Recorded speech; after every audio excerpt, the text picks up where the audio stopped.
And in Uganda, farmers are worried that advocates for genetically modified foods are now trying to introduce crops that could pose health and environmental risks.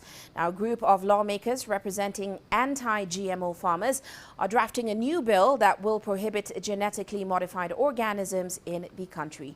CGTN's Hilary Ayesiga has the details.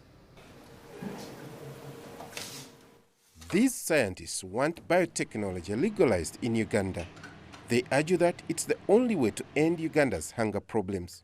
The farmers have been suffering and the crop has been reducing drastically. We are not even getting 50% of the yields we used to get like 20 years ago.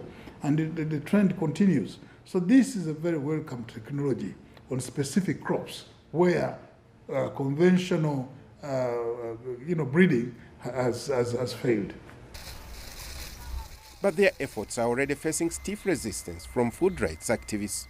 The activists worry that there could be contamination of indigenous seeds through cross-fertilization, and local farmers will become dependent on GMO seed producers for herbicides. How do we make sure that the mismanagement in the cropping system doesn't end up in the ecosystem and we lose out on the fisheries?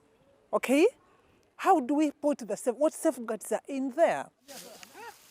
Genetically modified organisms are plants or animals whose genetic makeup has been modified in a laboratory using technology. According to the country's export promotion agency, the demand for Uganda's organic foods on the international market is steadily going up.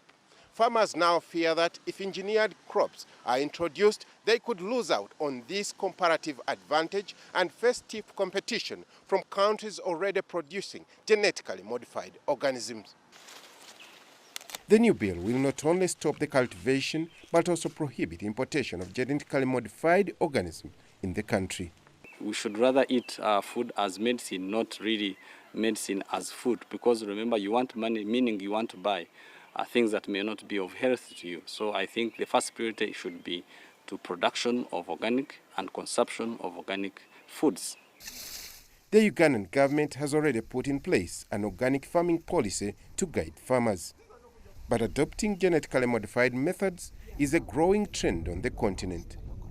In neighboring Kenya, attempts by the promoters to cultivate and import genetically modified organisms is in high gear.